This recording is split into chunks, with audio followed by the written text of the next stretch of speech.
చూస్తున్నాం నల్గొండ 4 మర్డర్ల కేసులో మిస్టరీ వీడింది. సొంత కూతురే విలన్ గా మారి ఆస్తి కోసం తల్లిదండ్రుల్ని చంపేసింది. అయితే ఫ్యామిలీ మొత్తాన్ని లేపేసింది కూతురు. ఇక్కడ తల్లి హసీనా, తండ్రి సుల్తాన్, తమ్ముడు ముజామిల్, చెల్లి ఆరోఫా, నలుగురు కూడా చనిపోయారు. చనిపోవడమే కాదు, శవాలన్నీ కూడా కుళ్ళిపోయిన పరిస్థితికి వచ్చాయి. ఈ దారుణమైన సంఘటనకు సంబంధించి పోలీసులు ఆ మిస్టరీని ఛేదించిన తర్వాత హైదరాబాద్ పాత బస్తీకి చెందినటువంటి ఒక సుపారీ గ్యాంగ్తో కలిసి 8 మంది నిందితులు ప్రస్తుతానికి పోలీసు అరెస్ట్ చేశారు. అయితే దాంట్లో మృతురాలు ఎవరైతే ఉన్నారో హసీనాకి 2 భర్తలట. మొదటి భర్త కూతురే ఈ దారుణానికి ఒడిగట్టింది భర్తతో కలిసి. ఆ ఫోటోలో ఇక్కడ కనిపిస్తున్న మధ్యలో హసీనా భార్య, హసీనాకి 2 భర్తలు. మొదటి భర్త కూతురే ఈ దారుణానికి ఒడిగట్టింది. కారణం ఏంటో తెలుసా? రెండో పెళ్లి కంటే ముందు హసీనా అనేటువంటి ఆ మహిళ ఓ ఇల్లు కొనిందట.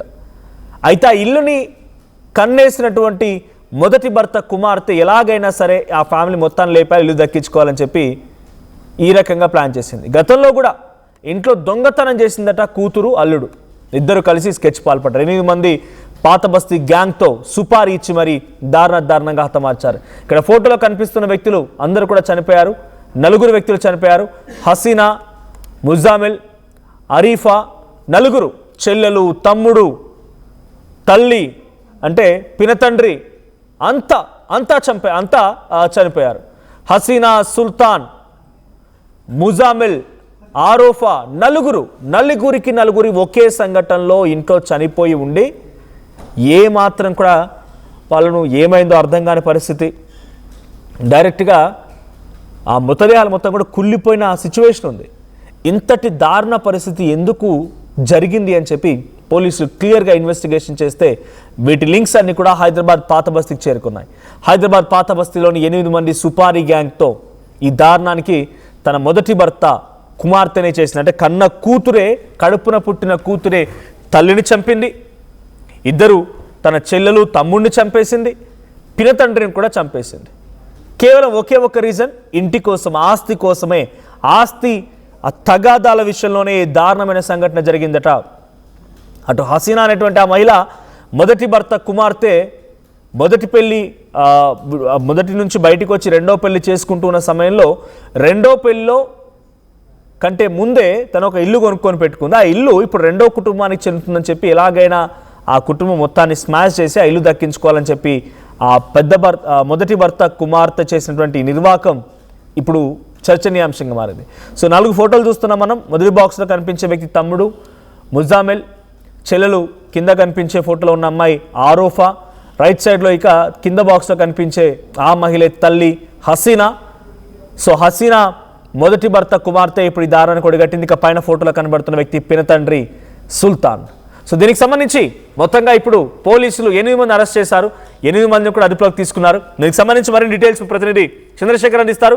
చంద్రశేఖర్, నల్గొండలో జరిగినటువంటి ఈ దారుణ సంఘటన వారం 10 రోజులుగా చర్చ జరుగుతూనే ఉంది. సో దీని వెనుక ఎవరున్నారనేది చాలా స్పష్టంగా కన్న కూతురే కుటుంబాన్ని కడతీర్చిందని తేల్చేశారు.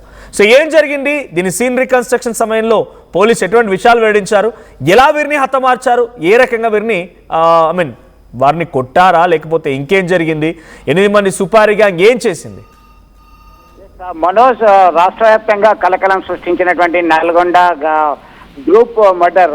ఒకే కుటుంబానికి చెందినటువంటి 4 కుటుంబ సభ్యులు రాత్రి అదే రోజు వివాహ వేడుక, ఇతర శుభకార్యాలకు వెళ్ళి వచ్చారు. ఆ రాత్రి 11 నుంచి 4 గంటల వరకు ఆహాకారాలు వెలువడ్డాయి. దీనిలో భాగంగా ఆ సుల్తాన్కు సంబంధించినటువంటి మొదటి భర్త కూతురు దీనిపైన ఆస్తి మీద కన్నేసింది. గతంలో సైతం కొంత ఆస్తిపరమైనటువంటి వివాదాలు ఉన్నాయి. దీనికి సంబంధించి హసీనా, తండ్రి సుల్తాన్, అలాగే ముజామిల్, చెల్లి ఆరోఫాకి సంబంధించి 4 కుటుంబ సభ్యులను వారు ఎంత వర్గాన్ని వారించినప్పటికీ కూడా మారణాయుధాలతో విచక్షణ రహితంగా హతమార్చినటువంటి ఘటన కలకలం రేపుతుంది. అనతి కాలంలోనే పోలీసులు ఈ కేసు మిస్టరీకి సంబంధించినటువంటి దాన్ని ఛేదించడం జరిగింది. దీనిలో భాగంగా హైదరాబాద్ ఓల్డ్ సిటీకి సంబంధించినటువంటి సుపారీ గ్యాంగ్ ఈ ఘాతకానికి పాల్పడింది. దీనికి అంతటికీ కారణం సుల్తానా యొక్క మొదటి భర్త కూతురు అంతకుముందే ఆస్తిపై కన్నేసింది. ఆమెకు వివాహం కాకముందే, సుల్తాన్తో వివాహం కాకముందే ఈ ఇల్లును కొనుగోలు చేసింది. దీనిలో భాగంగా ఇల్లు ఎట్లాగైనా దక్కించుకోవాలంటే వీళ్ళంతా కూడా ఉండొద్దు, ఈ కుటుంబ సభ్యులు ఎవరు లేకపోతే ఆ ఆస్తి తనకే వస్తుందనేటువంటి ఉద్దేశంతోనే ఈ ఘాతకానికి పాల్పడింది. ఇతరత్ర కుటుంబ సమస్యలు ఉన్నాయి, ఆర్థికపరమైనటువంటి లావాదేవీల నేపథ్యంలోనే ఈ హత్యకు పక్కా ప్లాన్ తో స్కెచ్ వేయడం జరిగింది. సుఫారీ గ్యాంగ్ మాట్లాడారు. దీనిలో భాగంగా ఇప్పటికే పోలీసులు 8 మందిని అరెస్ట్ చేయడం జరిగింది. మనోజ్, దీనిలో పూర్తిగా సమగ్రంగా విచారణ జరుపుతున్నాం. ఈ అంతటికీ కారణం ఆస్తిపరమైనటువంటి కుటుంబ తగాదాలే కారణం అని చెప్పేసి ప్రాథమికంగా నిర్ధారించడం జరిగింది. మొత్తం మీద వీళ్ళందరినీ కూడా అదుపులోకి తీసుకొని వారు జ్యుడిషియల్ రిమాండ్ తరలించే అవకాశం ఉంది. మనోజ్, రైట్. అంటే ఏం చేశారు 8 మంది సుపారీ గ్యాంగ్కి ఆ మహిళ ఎలా డబ్బులు ఇవ్వగలిగింది? వాళ్ళు ఏం చేశారు అంటే నలుగురు కూడా ఒకే ఇంట్లో వాళ్ళ మృతదేహాలు కుళ్ళిపోయిన పరిస్థితిలో దర్శనం ఇచ్చాయి పోలీసులకి. అంటే ఏం జరిగి ఉంటుంది? పోలీసులు సీన్ రికన్స్ట్రక్షన్లో పోలీసులు మరిన్ని వివరాల్లో ఎలా తెలుసుకున్నారు? వాళ్ళని ఎలా చంపారనే విషయాలు తెలుసుకున్నారు? ఎస్, మీరు అన్నట్టుగా ఈ ఘాతకానికి పాల్పడిన తర్వాత బయట వ్యక్తులకి ఎవరికి కూడా తెలియదు అనేటువంటి ఉద్దేశంతో వారు బయట నుంచి బ్లాక్ వేసి వెళ్ళడం జరిగింది. ఇది దుర్వాసన వచ్చిన తర్వాత మాత్రమే ఆ స్థానికులు ఇరుగు పొరుగు వాళ్ళంతా గమనించారు. అత్యంత పక్కా ప్లాన్ తోని పకడ్బందీగా ఇదంతా కూడా మారణాయుధాలతో అటాక్ చేయడం జరిగింది.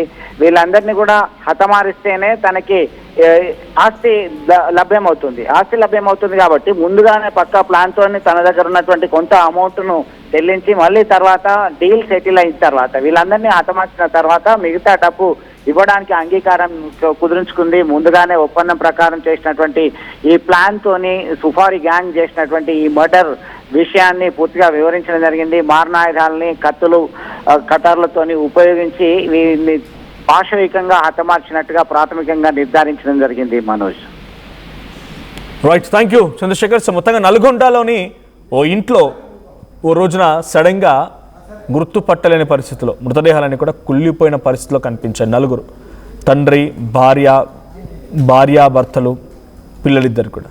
ఏం జరిగిందో తెలియదు. ఒకసారిగా ఈ సంఘటన బయటకు రావడంతో రాష్ట్ర వ్యాప్తంగా చర్చ జరిగింది. ఒకే కుటుంబానికి సంబంధించిన నలుగురు ఎలా చనిపోతారు? మొదట అందరూ కూడా దీన్ని ఏమనుకున్నారంటే బలవన్మరణానికి పాల్పడ్డారు, నలుగురు చనిపోవాలని డిసైడ్ అయ్యారు కాబట్టి చనిపోయారనంతా భావించారు. కానీ కట్ చేస్తే పోలీసులు ఎంట్రీ ఇచ్చారు. పోలీసులు ఈ కేసు ఛేదించే పనిలో రకరకాలుగా ఆధారాలను సమకూర్చుకున్నారు. ఈ ఆధారాల లింక్ మొత్తం కూడా చూస్తే ఈ నలుగురి మరణానికి లింక్ వచ్చేసి హైదరాబాద్ పాత బస్సులో దొరికింది. హైదరాబాద్ పాత బస్సులో 8 మంది అరెస్ట్ చేశారు పోలీసులు. ఏంటి అని మొత్తం విచారిస్తే ఇక్కడ కనిపించే మహిళ హసీనా మొదటి భర్త కుమార్తె. ఈ కుటుంబం మొత్తాన్ని లేపేస్తే ఆ హసీనా దగ్గర ఉన్నటువంటి ఒక ఇల్లు తమ సొంతం అవుతుందని చెప్పి హసీనా మొదటి భర్త, హసీనాకి 2 భర్తలు, మొదటి భర్త కుమార్తె ఇప్పుడు ఈ నిర్వాకానికి పాల్పడింది. 2వ భర్త, పిల్లలు, భర్త ఫోటో మనం చూస్తూ ఉన్నాం.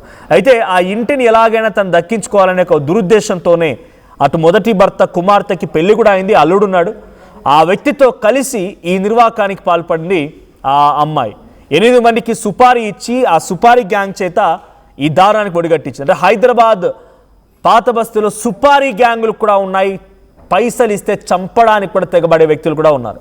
సో ఇప్పుడు పోలీసులు కేసును ఛేదించి 8 మంది అరెస్ట్ చేశారు. వారు ఆల్రెడీ అరెస్ట్ చేసి కోర్టులో కూడా ప్రొడ్యూస్ చేసినట్టు తెలుస్తోంది. కానీ ఇంత దారుణమైన సంఘటన అంటే ఒక ఆస్తి కోసం కడుపున పుట్టినటువంటి కూతురే కన్న తల్లిని, తన కుటుంబం మొత్తాన్ని విచ్ఛిన్నం చేసింది, తుడిచిపెట్టేసింది. నిన్న కూడా చూసాను 2 రోజుల క్రితం ఒక సంఘటన. ఒక అమ్మాయి తన కన్న కూతురే వేరే ఒక వ్యక్తితో బాయ్ ఫ్రెండ్తో రిలేషన్షిప్లో ఉండి కలిసి ఉంటున్నారు, ఒకే దగ్గర స్టే చేస్తున్నారు. ఇది తప్పమ్మా, అలా ఉండడం కరెక్ట్ కాదని చెప్పి తల్లి తండ్రి వారించినందుకు ఆ బాయ్ ఫ్రెండ్తో కలిసి కుటుంబం మొత్తాన్ని హతమార్చింది ఇంకొక కూతురు.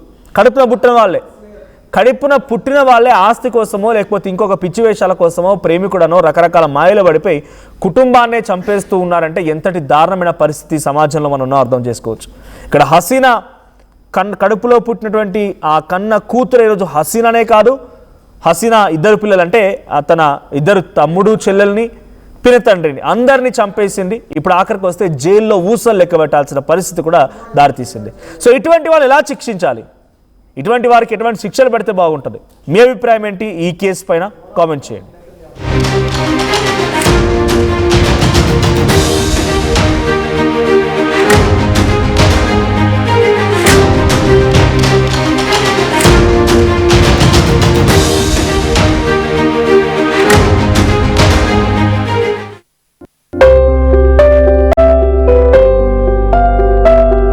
చిన్న చిన్న ఆనందాలు 35 ఏళ్లుగా నా జీవితంలో లేవు. 35 నేను డైపర్లలో బ్రతికాను. 6 సెంటీమీటర్ల ఫిస్టులా నా మూత్రాశయంలో లీకు కారణమైంది. ఎవరూ నాకు సహాయం చేయలేకపోయారు. AINUలో వైద్యులను కలిసే వరకు. అక్కడ వారు రోబోటిక్ శస్త్రచికిత్సతో నాకు పరిష్కారం ఇచ్చారు. వారు నా ఆత్మవిశ్వాసాన్ని కూడా తిరిగిచ్చారు. Precision Care makes it possible. The Center for Robotic Surgery at AINU. జలుబు తలనొప్పి ఒళ్ళు నొప్పుల నుంచి ఉపశమనం శాస్త్రీగా. జలుబు తలనొప్పి ఒళ్ళు నొప్పుల నుండి ఉపశమనం శాస్త్రీ బామ్ ఇప్పుడు ₹5 ప్యాక్ లో కూడా. టోర్నమెంట్ కి ముందు పెయింట్